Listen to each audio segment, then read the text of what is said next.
Hello and welcome to the show. I'm back with another Forza 6 time attack. Now today I'm going to be, as you see on your screen right now, going around the Brands Hatch Indy circuit with the El Camino. Now I had a little play around with this car just to see if I could actually get it up to the top of S-Class, because I wasn't sure where it started as a lower PI. But I'm going to run through and show you what I put in the car. The only way I could get this up into S-Class without too much trouble is to use the NASCAR engine, which means we're going to be having 994 horsepower. Now this is going to be so far the most powerful vehicle that I've taken around, and I'm a little scared because that much power trying to go quickly around the Brands Hatch Indy circuit could be an issue. Now the other thing I had to do that I wasn't a huge fan of, I wanted to try and keep the driveline standard, but I really wanted to run this El Camino, and the only way I could get it to the top of S-Class is if I convert it from rear-wheel drive to four-wheel drive. So that should help us with some traction issues with the 1,000 horsepower. I also stuck all the aero bits on. I put the hood scoop on to save some weight. And it has race tires, and I upgraded the tires fully. We have some nice 345s on the rear, which should help deliver that power, and we have 275s on the front, which they're not the biggest you can get on front, but they're pretty sizable for what we need. And after I put all the parts on this vehicle, it came out 1 PI short of being on the top of S-Class, so I did have to stick a rim on it just to save that little bit of weight and put the PI up to 800. I normally won't mess around with the rims because to look through them and try and figure out which one's going to save you the most weight, it's not really worth it in my opinion in the end. All of the driveline and the differential and the transmission are all...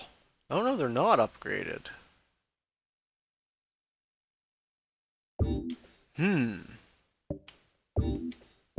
That's right, because when I put the other engine in, it didn't upgrade them. Now I'm going to have a fiddle about here and just see how much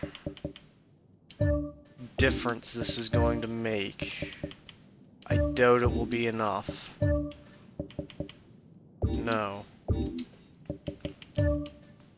I was just seeing, because if I could have kept it as rear-wheel drive, that would have been nice, but it's not going to make enough of a difference. But I do have all of the race parts on, brakes, I have the roll cage and weight reductions all on, and I took the restrictors off of the engine. So we're going to be running at almost 1,000 horsepower, 780 foot-pounds of torque. Hopefully the four-wheel drive system will save this car.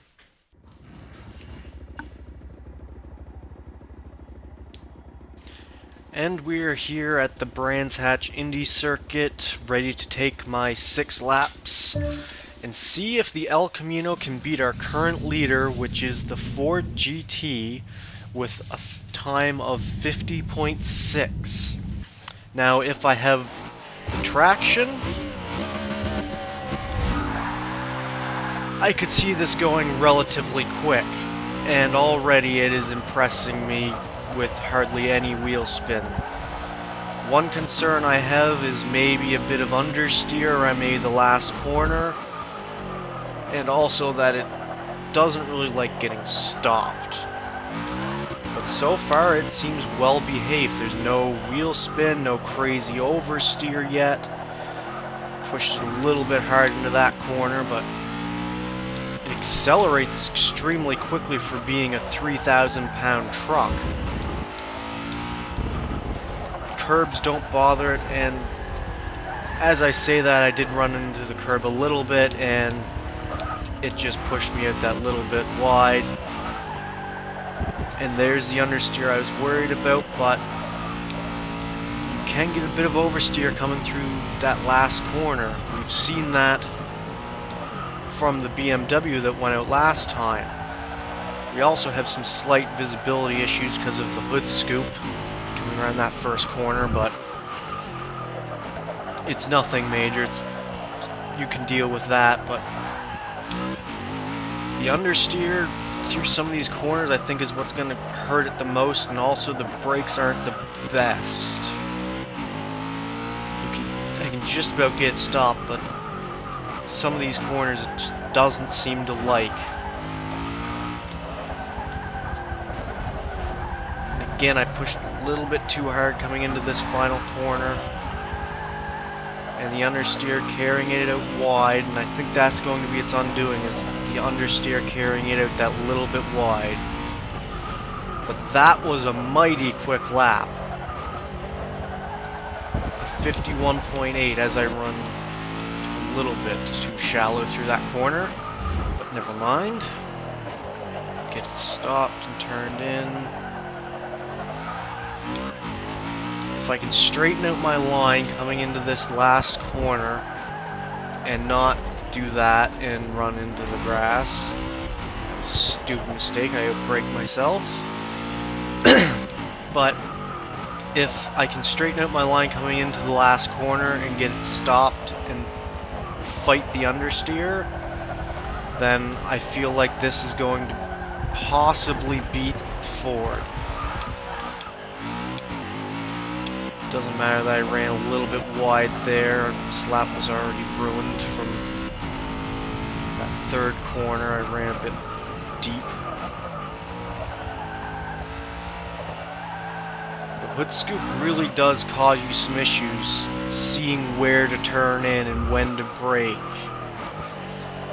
But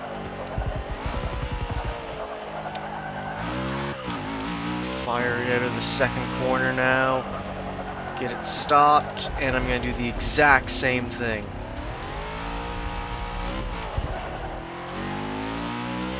I don't know why, but I just cannot seem to get it stopped in that corner.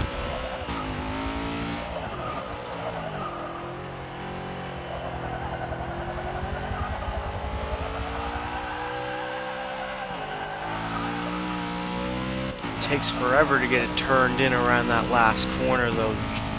Just front end, those huge tires just do not want to get turned in, and I can only imagine it's because of the four-wheel drive. But I'd much rather have four-wheel drive in this than have rear-wheel drive, because I fear that it would be horrible to drive with rear-wheel drive. I have fear just be oversteer everywhere.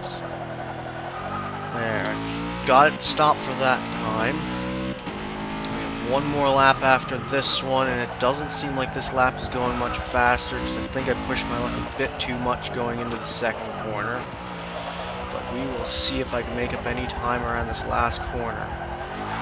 As the understeer pulls it out wide.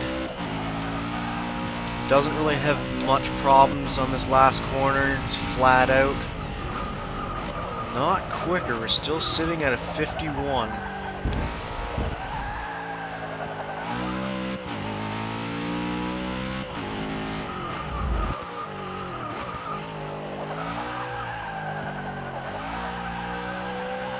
That was much better this time around the second corner. This thing just accelerates so quickly that I think it catches me out in that second corner. I've never had to brake so early for that corner. Between the acceleration and the lack of great brakes in this El Camino, I think that's just what lets it down. It accelerates so quickly it catches you out, and then the brakes aren't up to par to stop. And this is not going to be a better run, nope.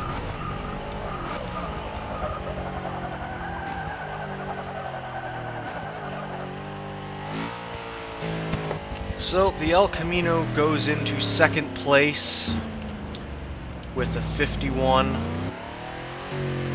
and I was sort of hoping with the amount of power it had and the four-wheel drive that it would do a little bit better, but I think it's let down just by its lack of brakes.